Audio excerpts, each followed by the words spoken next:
তুমি একটা পিচ্চি মেয়ে, তুমি বিয়ের কি বুঝবে? আমার সকল কাজ কি তুমি পারবে? তোমার তো বিয়ের বয়স হয়নি, তাও তুমি বিয়ে করতে পাগল হয়ে গেছো কেন? পিচ্চি মেয়েটি তখন বলল, আপনার স্ত্রীর থাইকা আমি বেশি পারব। আপনার কতটুকু ক্ষমতা আছে আমার তা দেখার আছে। আমি পিচ্চি মেয়ের মুখে এরকম কথা শুনে অবাক হয়ে গেলাম। একটা বাচ্চা মেয়ে বলে কি? মেয়েটা আরও বলল, আপনি আমায় বিয়ে করে দেখেন আমি কি করি। আমি তখন পিচ্চি মেয়েটাকে বললাম, ঠিক আছে, তাহলে আমি বিয়ের আগে তোমার একটা পরীক্ষা নিতে চাই।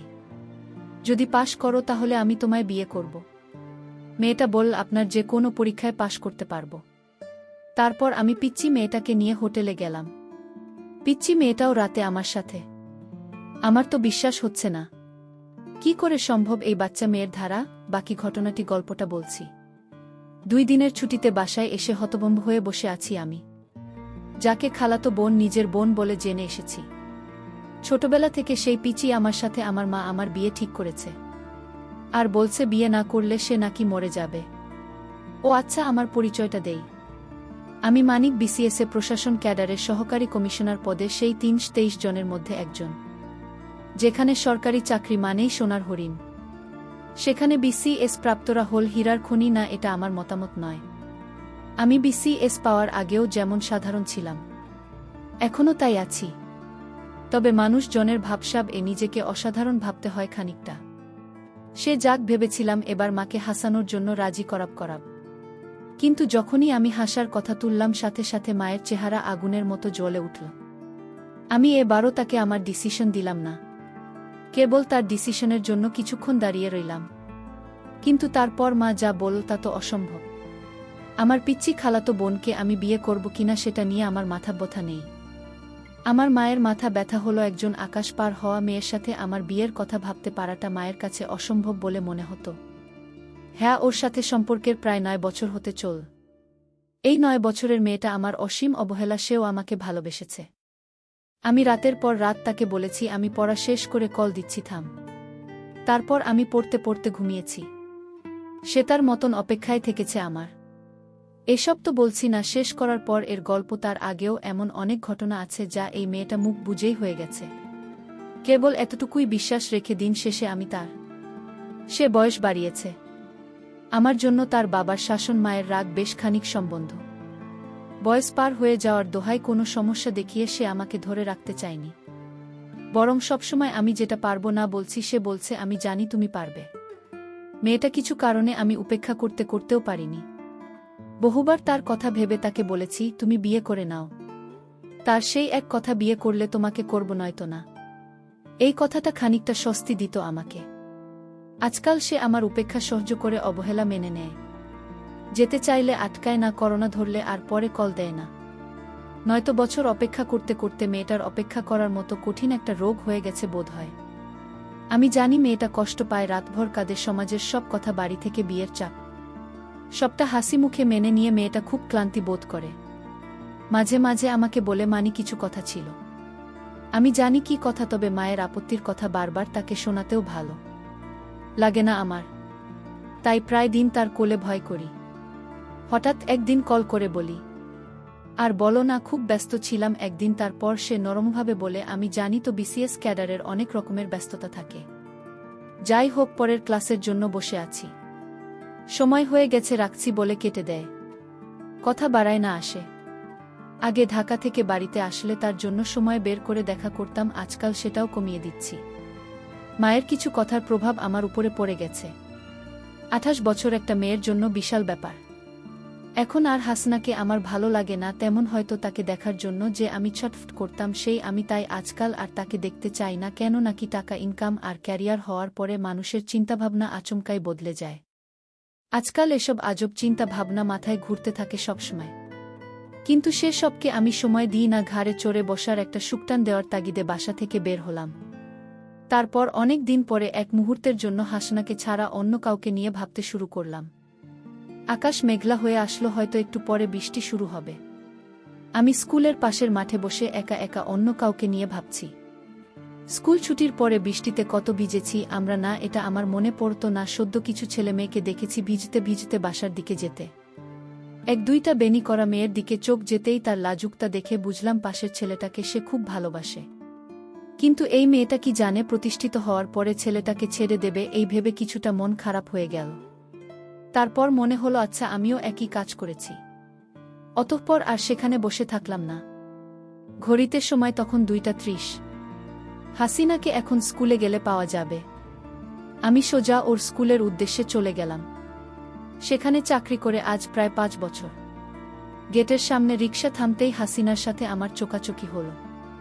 ইশারায় বললাম উঠে বসতে। তারপর তার দিকে চোখ ফেরাতেই প্রথমবারের মতো উপলব্ধি করলাম চোখের নিচে ডার্ক সার্কেলগুলো। এগুলো যেন সাক্ষী তার রাতের পর রাত না ঘুমানোর। তারপর তার দিকে যতবার তাকালাম কেবল মনে হতে লাগল এই মেয়েটাকে তো একসময় খুব ভালোবাসতাম, এর জন্যই তো পাগলামো করতাম। তাহলে পাশাপাশি রিকশায় বসে ও আজ আমাদের এত দূরত্ব কেন হাসো না? এখন আর আমার সাথে কথা বলা দেখা করা, ফুচকার আবদার এসবের জন্য জেদ করে না কেন রিকশাটা হাসিনার বাড়ির সামনে থামাতে বললাম, ও কিছুই বল না, নেমে গেল। আমি বললাম আজ সন্ধ্যায় রিকশায় ঘুরব, নীল শাড়িটা পরে রেডি থেকে নিতে আসব। ও এবার মুচকি হেসে বলল অপেক্ষা করব। তারপর বাড়ির ভিতরে চলে গেল। আমি বাসায় এসে একটা ঘুম দিলাম, কারণ আপাতত মাথা কাজ করছে না, একটা ঘুম দরকার। প্রায় 8টা বাজে। ঘুমের ভাবটা কাটতেই আবারও ফোন বাজতে লাগল। ফোন ধরে বললাম বলো এমন কেন করো মানিক? কি করলাম? তোমার আসার কথা ছিল না। শরীর ঘুমাচ্ছিলাম। 10টায় আসছি বলে কেটে দিলাম। তারপর হাসনা দেওয়া খুব পছন্দের সাদা পাঞ্জাবিটা গায়ে দিলাম। ঘর থেকে বের হতেই মায়ের সামনে পড়লাম। তারপর মা বলল ফকিরের বাচ্চা, এত কাপড় থাকতেই ফালতু মেয়ে দেওয়া পাঞ্জাবিটাই তোর গায়ে দেওয়া লাগবে কেন? কোথায় যাওয়া হবে? না তোর বাসায় মানুষ আসবে, একটু পরে বের হচ্ছি না। টেবিলে প্লেট রাখতে রাখতে এসব বলল মা। আমি বললাম বড় আপা আসবে নাকি? মা বলল তোর খেলার আসবে, তোর তো ছুটি নাই, তাই আজকে রাতে বিয়ের সবটা করে নিতে চায়। আমি অবাক হলাম, তবে কিছু বললাম না। আবার রুমে এসে কিছুক্ষণ বসে থাকলাম। তারপর হাসিনাকে কল দিয়ে বললাম নিয়ে বের হব, আর তোমার ভোটার আইডিটা একটু দরকার আছে, নিয়ে এসো মনে করে। ও বিশেষ কিছু জানতে চাইল না, বলল আচ্ছা। তারপর আমি এখন ওকে নিয়ে কাজী অফিসে বসে আছি। কাগজপাতি ঠিক হলেই আমরা বিয়ে করব। হাসিনার চোখের চেয়ে বেশি ঝলকানি আর যেন একটু বেশি সুন্দর লাগছে, একদম হুদার চেয়েও বেশি সুন্দরী। বিয়ে পাত চুকিয়ে আমি হাসিনাকে নিয়ে বাড়ি ফিরলাম। দরজায় দাঁড়াতেই সবাই আমাদের দেখে হতভম্ব। মা ওকে দেখেই যা নয় তা বলা শুরু করে দিল। বড় আপা এগিয়ে এসে হাসনাকে বাড়ির ভিতরে সোফায় নিয়ে বসাল। তারপর বলল এতদিনে একটা কাজের কাজ করেছিস ভাই। মাপার কথায় অগ্নিমূর্তির ন্যায় বিগড়ে গেল। তারপর আবারও হাসনাকে বকতে লাগল।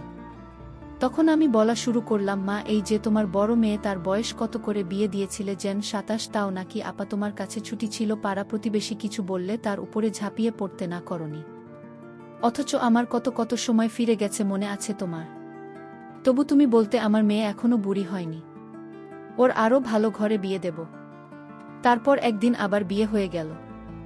তখনও তোমাকে বলতে শুনতাম মেয়ে তাকে আরও কিছুদিন রাখতে পারতাম। তোমার মেয়ে আকাশে তোমার কাছে খুকি ছিল। অথচ কথাটা যখন তোমার ছেলের ঘাড়ে এসে পড়ল তখন অন্যের মেয়েটা বুঝি। আজকে যদি আমি ভালো পজিশনে না থাকতাম, ভালো টাকা স্যালারি না পেতাম, তখনও কি তোমার মতবাদ এমনই থাকতো? কই, আজ থেকে 5 বছর আগে যখন ওকে তোমার সাথে পরিচয় করিয়ে দিলাম, তখন তো তুমি ওকে বলেছিলে এমন চাঁদ মুখে কেউ পছন্দ না করে থাকতে পারে। তাহলে আজকের সেই পছন্দের মেয়েটাকে তোমার কাছে বড়ই অসুন্দর লাগে। সেই মুখেই আজ কেন বয়সের ছাপ পড়ছে বলে লাগে? কারণ আজ তোমার ছেলে প্রতিষ্ঠিত, নাকি তুমি কয়েক হাজার টাকার মুখ বেশি দেখছো বলে? বেশি কিছু চাইনি মা, মেয়েটা আমার জন্য অনেক কিছু হয়েছে। একজন মেয়ের বিয়ের বয়স 18 পেরোতেই হয়ে যায়, সেখানে মেয়েটা আমার এত অবহেলা, অবজ্ঞা, উপেক্ষা সয়ে থেকে গেছে। শুধু আমার নয়, তোমার মতন অনেকের কাছেই তাকে শুনতে হয়েছে। এমনকি সেই তালিকায় তার পরিবারও রয়ে যায়। ওকে আমার জন্য মেনে নিও না মা, মন থেকে মেনে নাও, নয়তো এই সাংসারিক আগুনে আমরা সবাই পুড়ে যাব। মেয়েটা অনেক স্বপ্ন নিয়ে ঘর ছেড়েছে। মা মেনে নাও বলে পায়ে বসে গেলাম। আমার দেখা দেখি হাসনা এসে মায়ের পায়ের কাছে বসে পড়ল। মা কিছুক্ষণ চুপচাপ দাঁড়িয়ে থেকে আমাকে বলল খালাদের খাইয়ে দিতে, তারপর সে তার রুমে চলে গেল। আমরা আরও কিছুক্ষণ ওভাবে বসে থেকে নিজেদের দিকে হতবাক হয়ে তাকিয়ে রইলাম। প্রায় 6 মাস কেটে গেছে বিয়ের এখন, আর আমি হাসিনাকে অবহেলা করি না। হাসিনা আবারও আগের মতো বুক দিয়ে দিনভরের গল্প শোনায়। মা কি বল, কি করল? আমি প্রায় বলি ঢাকায় আসল সংসার করি। তার এক কথা, আমার সংসার ফেলে যাওয়ার জো আছে। মা একটু ১৯-২০ হলেই হাসিনা মা কই গেলি বলে বাড়ি মাথায় তুলে রাখে, তেল চুন পান সব কিছুতেই আমি। তাহলে বলো এমন সংসার ছেড়ে কোথাও যাওয়া যায়? আমি কেবল হাসি আর ভাবি এই মেয়েটাকে সকালে আমি যে নিজেই ঠকে যেতাম। তার কিছুদিন পর আমার খালা বাড়িতে এসে জোরে জোরে চিল্লাতে লাগল আর বলতে লাগলো আমার মেয়ের সাথে বিয়ের কথা ছিল আর আজ তোমার ছেলে একটা বুড়ি মেয়েকে বিয়ে করে এনেছে। এ আমি কিছুতেই মেনে নিতে পারি না। আমার মেয়ে কি কম সুন্দর নাকি এবার লেখাপড়ায় 2 পয়েন্ট পেয়েছে? হয়তো তার বয়স কম দেখায়। বাচ্চা মেয়ে তো কি হয়েছে, এর চাইতে কম বয়সী মেয়েরা কি সংসার করছে না? খালের মুখে এরকম কথা শুনে আমি অবাক হয়ে গেছি। আমার মাকে বলছে তুই বোন হয়ে আমার সাথে এরকম বেইমানি করতে পারলে? মা বলল আমি তো বেইমানি করিনি। আমার ছেলে ভালোবেসে বিয়ে করেছে, আমার ছেলের পছন্দের বাইরে তো আমি কিছু সিদ্ধান্ত নিতে পারি না। খেলা বল তাহলে আগে কেন কথা দিয়েছিলেন? এখন তো আমার মেয়ে দানাপানি ছেড়ে মরতে বসেছে। মা বলল এখন আর কি করার আছে আমার বলতো। তোর মেয়েকে পূজা খালা বলল আমার মেয়ের যদি কিছু হয় তাহলে আমি কিন্তু মা ছেলে কাউকে ছাড়ব না। খালের মুখে এরকম কথা শুনে আমি একটু চিন্তায় পড়ে গেলাম। আমি জানি খালা এখন আমার বড় চাকরি হয়েছে তো তাই আর লোকটাকে সামলাতে পারছে না। আমি এসব ভাবতে লাগলাম। আমার মাকে বললাম মা তুমি কিচ্ছু চিন্তা করো না, তোমার বোনের পিচ্চি মেয়েকে আমি সব বুঝিয়ে বলবো। আমি আশা করছি সব ঠিক হয়ে যাবে। মা বলল তাই যেন হয় বাবা, মেয়েটা যদি কিছু করে বসে তাহলে তো তোর উপর ঝামেলা হতে পারে। আমি বললাম মাইনে নিয়ে তুমি কোনো চিন্তা করো না, কিভাবে কি করতে হয় আমার সব জানা আছে। তারপর একদিন খালার পিচ্চি মেয়েটা হঠাৎ আমাদের বাড়িতে আসলো। আমি তাকে বললাম আসো তুমি আমার ঘরে আসো। পিচ্চি মেয়েটাই আমার রুমে আসলো। আমি তাকে বসতে বললাম, দেখলাম মেয়েটা কাছে। আমি বললাম এই মেয়ে তুমি কাঁদছো কেন? মেয়েটা বলল আমি আপনাকে ভালোবাসি। তাই আমি বললাম তোমার কি ভালোবাসার বয়স হয়েছে আর তোমার বিয়ের বয়স হয়নি, এখনই বিয়ের জন্য এত পাগল হয়েছ কেন? পিচ্চি মেয়েটা বলল আপনার স্ত্রীর চাইতে আমি আপনাকে বেশি সময় দিতে পারবো, আমার বয়স কম হলেও বিয়ের সকল কার্যক্রম চালিয়ে যেতে পারবো। আমি তো এই পিচ্চি মেয়ের কথা শুনে অবাক হয়ে গেলাম। ছোট্ট একটা মেয়ে বলে কি, তার মাথায় তোমায় কি ভূত চাপিয়ে দিচ্ছে নাকি? আমি তখন পিচ্চি মেয়েটাকে বললাম আচ্ছা ঠিক আছে, তুমি কিছু দিন অপেক্ষা করো, আমি তোমায় বিয়ে করব, তুমি হবে আমার দ্বিতীয় স্ত্রী। এতে কি তোমার আপত্তি আছে? পিচ্চি মেয়েটি বলল আমি শুধু আপনাকে চাই।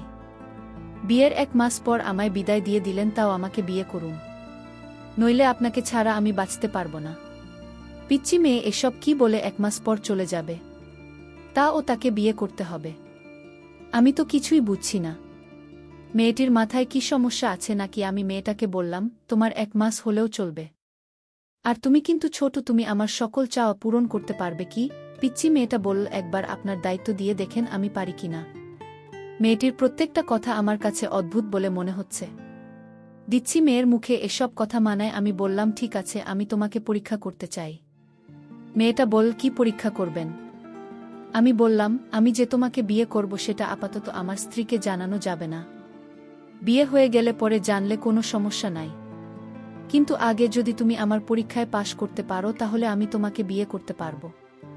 মেয়েটি বলল কি পরীক্ষা? আপনি যে পরীক্ষা দেবেন সেই পরীক্ষায় পাশ করতে পারবো। আমি বললাম তাহলে তুমি আমার সাথে একদিন দূরে কোথাও যেতে হবে। সে বলল আপনি জেনে বলবেন সেখানেই যাব। আমি বললাম তাহলে তোমায় নিয়ে পটুয়াখালী যাব ঘুরতে। সে খুশি হয়ে বলল ঠিক আছে। আমি পরের দিন তাকে পটুয়াখালী ঘুরতে নিয়ে গেলাম। তারপর রাত হল, আমরা একটা হোটেলে উঠলাম। তারপর আমি বললাম আজ রাতে তোমার পরীক্ষাটা নিবে।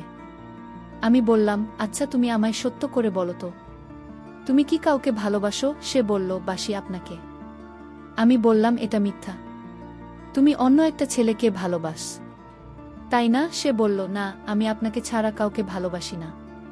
তারপর যে ছেলেটি তাকে পাগলের মতো ভালোবাসত সেই ছেলেটিকে আমি ডাক দিলাম, দিদার তুমি আসো তো, দিদার তুমি সব খুলে বলো। দিদার বলল স্যার আপনার খালাতো বোন আমায় পাগলের মতো ভালোবাসত, কিন্তু আপনার যখন বড় চাকরি হয়ে গেছে তখন আপনার খালা তাকে আপনার কাছে বিয়ে দিতে চায়।